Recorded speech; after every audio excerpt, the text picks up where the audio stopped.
an NCAA Division I scholarship, and I was telling him I'm from the UP, so that's exciting. I'm from Sault Ste. Marie. After his college career, he went on to play 17 seasons of professional hockey in the Northern American minor leagues in Europe, where he played 2 seasons in Belfast, Northern Ireland for the Belfast Giants. He played for the Grand Rapids Griffins for parts of 5 seasons, and for the Kalamazoo Wings for 7 seasons. He retired in the spring of 2003 and has worked as a hockey director for the last 3 years with the Holland Hockey Association Edge Ice Arena, and now Fox Motors Hockey Club, which is Southeast Ice Arena. And his career highlights are as follows. He played over 1,000 professional regular season games, 2 playoff championships, one in Belfast in 2003, one in Kalamazoo in 2006, team captain, assistant captain, or player coach in 12 of his 17 professional seasons. So can we please welcome him to Discovery? And I've got a special guest to introduce. Morning, everybody. I know already from talking to Principal Debbie that this is a great turnout. Wasn't obviously expecting this many people, and it's nice to see so many parents come to school, especially dads with their sons. Like she said, I was born in a small town in Western Canada. Melita, Manitoba is about 80 miles north of Minot, North Dakota. That's the closest place I can imagine you guys would be able to kind of landmark it with. But I grew up in a town of about 1,300 people, so much smaller than the Grand Rapids city area. You know, there were 400 kids in my school from kindergarten to grade 12. So you can imagine, very small town. You know, we had a few restaurants, a gas station. We had 1 4-way stop in the whole town, so we're talking a very small place. I grew up playing hockey and other sports, and my dad, I was lucky enough to have my dad coach me through my youth sports, or youth hockey, and I was also lucky or unlucky, I'm not sure which, my dad was also my school principal from when I was in grade 2 all the way through graduation. So my dad was a very big influence in my life, and I guess the 2 things that I wanted to touch on today, just besides my story, are the influence that he had on me with sports and the influence he had on me with school. Obviously, your dad's your principal, you have to walk a pretty fine line, and I guess I would say that I was fortunate that he was both my coach and my school principal because you know, he got to be involved often. So I grew up in Manitoba, I graduated high school, and then I went on to play what we call junior hockey. I played in Saskatchewan, the next province over, if you will, similar to state. And after a couple seasons playing there, I was awarded a scholarship at Northern Michigan and attended school there for 4 seasons. And then after that, I began playing professional hockey, and I never ended up playing a single game in the NHL. I played, as Principal Debbie mentioned, 17 seasons, and I just retired from that 3 seasons ago. I made a mistake on the bio that they had me write up. It said I retired in 2003, I retired in 2013, and since then, I thought I was going to get out of hockey, but was fortunate enough to remain involved in the game, and now my job is in youth hockey, and I'm a hockey director, and I'm lucky enough to be able to coach my son, Karsten, and he's with us here this morning as well, and to teach kids. Actually, I see Evan. Evan is one of our cross-ice skaters, and he's here today. So we are out of Byron Center, but we have a lot of people in the Kentwood schools that are involved with our program as well. You know, one of the things that I think is very important, and you know, it doesn't matter whether you were a hockey player, what profession you're in, I think that it's great that parents, and especially dads who, you know, we all have jobs. I'm sure most people here have jobs, and yet finding the time to come and be involved with a special day like this where you get to have breakfast with your kids is very important. I think even in my job with hockey and now youth hockey, there are times when, you know, you could easily say, I'm sorry, son, you know, or to your daughters, not going to be able to make it because of something with work. I think it's important that you really try and just be there for your kids. And, you know, I say that in front of a crowd, a larger than expected crowd, so I believe that, you know, that message is heard. But it's also been explained to me that this was not as big of an event,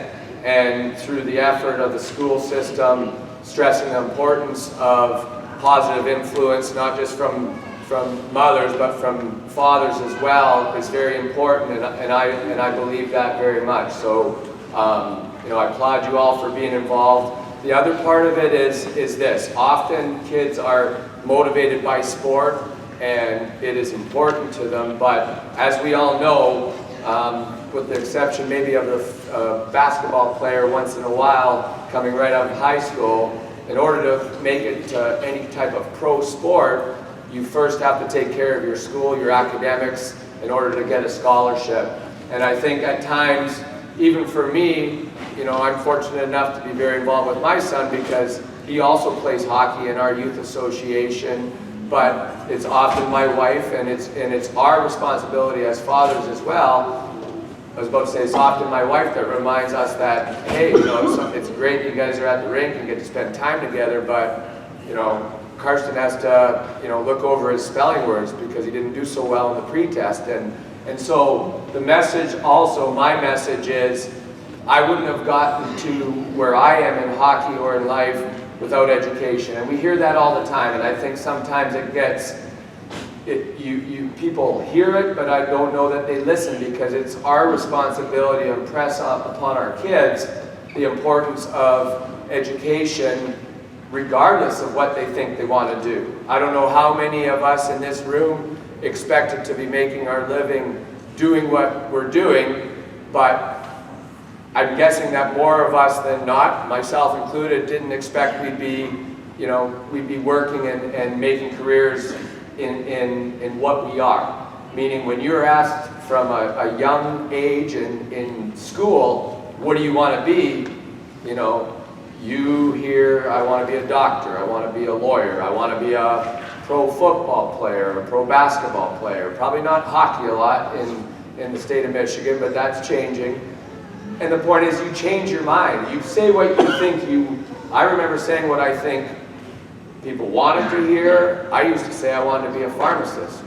Well, that wasn't for me, and I guess the point is this. I remember also saying that it doesn't matter about this math class or this science test or whatever class it was, because that's not what I'm going to do.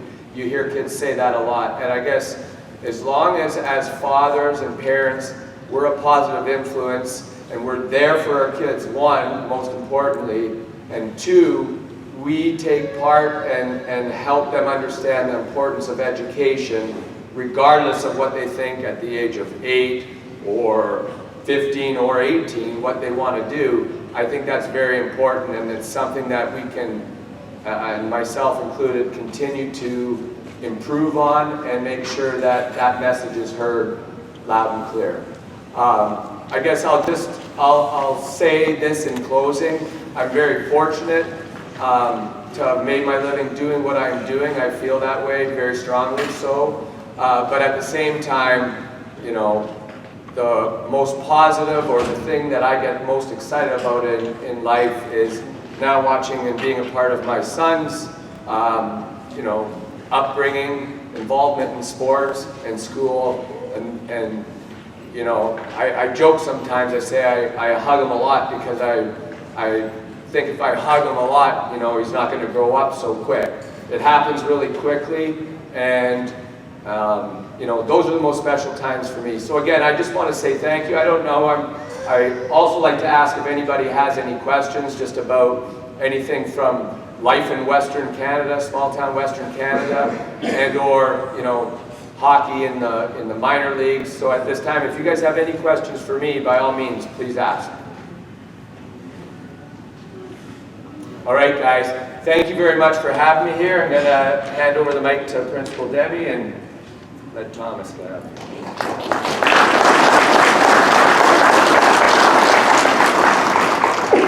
I appreciate that. I said I didn't hear much of his Canadian accent, but I heard it. Did you guys hear it? He said about. And that's, being from the UP, I occasionally do the A thing a lot. You know, we're going to go A. You know, that's part of being from Canada and the UP.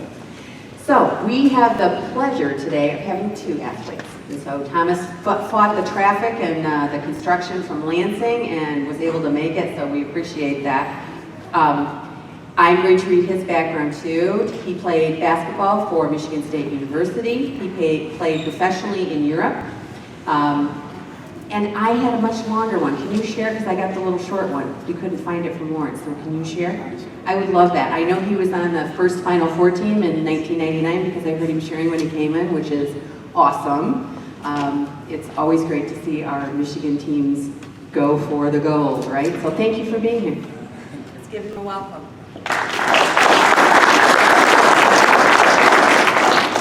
How everybody doing? This is my third year doing this, I think. Yeah, I mean, it's always, I have no problem always coming back, giving back to things like this. But I like to say first, I don't have no kids. So first of all, I can't relate to being in any one of you guys' shoes. So first of all, I commend all of you for doing what you're doing. I honestly don't know nothing about being a father, but I also respect it, and to see that a lot of male figures in little kids' lives, we appreciate it, because my story in a nutshell, I won't keep it all day, I can go forever about that. My story, I was fortunate to have, of course, my father in my life, but also a lot of mentors. And then to see me, after basketball, I trained kids for a little while, not after, but during my times in Europe, I would train kids. And I understand training kids was always basketball, was always like the draw. But then the connection I started gaining with a lot of young kids coming up through the Grand Rapids community, you know, I would always, you know, find myself giving female advice, or what school to go to, or, you know, all this type of stuff. So I understand not only being a father, but me being a mentor, I can, I guess, kind of relate to what you go through, a small part of what you guys go through. But I think that's it's a fragile thing to me. It's an honor, but you know, of course, you can't take it for granted, because right to this day, dealing with our young men at Michigan State, I mean, I catch myself doing the same things, because of course I do a lot of stuff behind the scenes, but you know, it's a privilege. It's a, you know, I don't like to mess around with that. I'm a silly guy by nature, but I don't mess around when it comes to the youth or the young men growing up, because basketball is our livelihood, because basketball is my livelihood, and with basketball I was able to travel the world. But my story in a nutshell, I went to Union High School, which, you know, it's not I won't say a basketball heaven or something in Grand Rapids, but to get a scholarship to a Big Ten school to me was an honor. You know, was something that I shot for, that I worked hard for. But also growing up, I had some, not only what I said, my parents, my mother and father, but I had some pretty good AAU coaches. My uncle Charlie Lovelady, rest in peace, he was very instrumental in me growing up. My uncle Dante Kelly was very instrumental for me, especially when I started transitioning from junior high to high school and what to expect and all that. So I'm saying that to stay on down, I had my dad, but I had some strong male figures in my life that helped me get to where I am today. So once I went to Union, got to Michigan State, and then of course playing for Tom Izzo, that's a whole other thing. I mean, I joke with them sometimes in the morning, because coming in the office every day is crazy that I'm going in the office today working for a Hall of Famer. You know, and it's crazy that, you know, the little things he always spit at you, like the words I live by today, which I try to tell every kid. And you guys can take it, whatever. I always just say, my thing is always you get out of something what you put into it. So that's always the words I've been living by since he recruited me as a sophomore in Union High School. He said that in a meeting, you know, when he came to my grandmother's house on Lafayette Street. He always used that line. That line has stuck with me forever. You get out of something what you put into it. So I wanted to be a basketball player. I wanted to, you know, this is my life. This is what I wanted to do. So I put in, and I got the results. Of course, I didn't make the NBA. I had an NBA tryout early in my career in Europe, but I was able to play after college for 15 years. So I think with that little quote right there, I mean, that's something I really want. Yeah, I got my college degree, which to piggyback off what Corey said, I mean, I don't want to scatter, but of course, we all know basketball, I mean, sports and academics go hand in hand. You can't have one without the other. So, I mean, that's, to me, I of course, I preach that and all that, I mean, because I'm like, if you guys want to, I always ask a kid, what you want to do? I want to play Division I basketball. But man, you got a 1.5. How can you play Division I basketball? You have 1.5. So obviously, I always look at that like basketball is not that important to you. So basketball meant something to me. And those who play sports, I'm pretty sure some of you guys that play sports understand that if something, basketball meant that much to me, why would I jeopardize myself by, being academically ineligible or something like that? It doesn't make sense to me. So, basketball is important, even to the young guys now. That's at school now. Coach Izzo still preaches academics. He still has the same speech he had when I played for him. But to be honest, that's pretty much it for me in a nutshell. Right now, I'm a graduate assistant coach at Michigan State. Well, now my role has kind of picked up this year. This is my second year doing it. I do a lot of stuff behind the scenes as far as player development is which really what one of my strong suits are. I had a long summer with it. A lot of these guys getting up at 7 in the morning, but also I do a lot of video work as far as I do defensive scouting where I scout how teams will defend us. So I got to break down how they defend pick and rolls, how they defend pin downs, it's a lot of little things you do. Then also, unfortunately at my age, I still can get out there and play with them a little bit, so I was scout team point guard majority of the year, even though my body feel it every day. But it's a blessing to still get out there with some 19, 8, 20, 21-year-olds. And but also with that, it's a coaching tool because they see me out there pushing them and grinding with them. I have their ear a little bit more, and that's another thing that I gotta be fragile with. I can't play around with that. And a lot of these guys are future pros, and they have a lot of questions for me. So I gotta be on point with these guys, especially with Coach Izzo over my head. So he always on me every day about trying to get better as a coach because I always knew I wanted to coach college. He came at me with this opportunity about 3 years ago, and high school is high school, but I just knew I wanted to be at the college level. But I knew once I got done playing, I gradually just rolled right into this. So we'll see what happens to me in about a year from now. So hopefully things will pan out. I'm still coaching at the Division I level because it's a privilege to be here also. But like Corey said, if anybody have any questions, let me know. I'll gladly answer anything you want to talk about. But once again, I want to say much respect to you guys, though. Just keep doing the jobs you're doing. Keep making a difference. Also, I don't know, we have any Michigan State fans in here? Oh, come on, y'all gotta be kidding. Y'all really like Michigan like that? Come on now, I know football, we're struggling right now, it's all good, but y'all know what it's been like in basketball. Y'all really know what it's been like on the basketball tip. But also, I have some we have Midnight Madness tonight. And I don't know if any of you guys would like to come, but I have a couple. It's free, of course, but with these tickets here, you don't have to wait in these long lines. You can just go right to the door. Everything will be all good.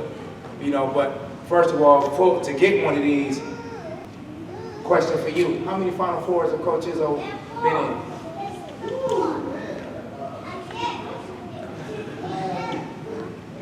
Give me an estimated guess.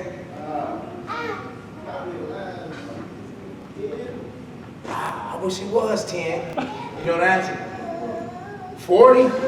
You said 4 Final Four? Final Four. Yeah, how many has he pretended coached in, 4? Y'all can't give it a little higher number than that? I'll say 8. 7, he's close to 7. I got you though, just for that. I got you for, But once again, thank you. I appreciate it. Like I said, if one of the guys want to talk after this or something, I'll hang around for a little bit. But once again, much respect to all you guys and keep doing a great job. Appreciate it.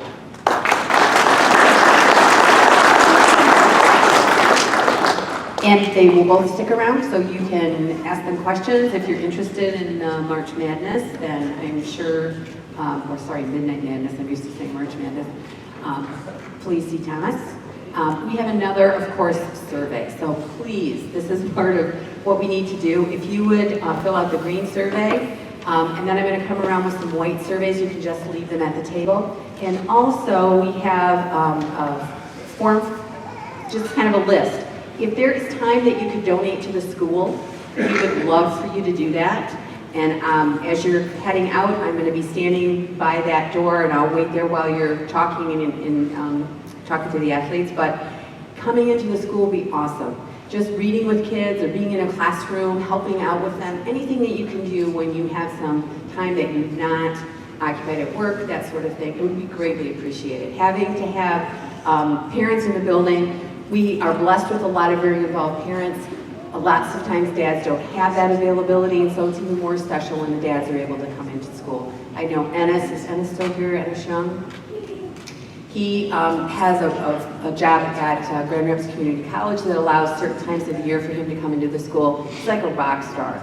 You know, he's a dad that everyone knows. So it's a very cool thing to do if you can spend any time coming into the school on a regular basis. So they'll be up here.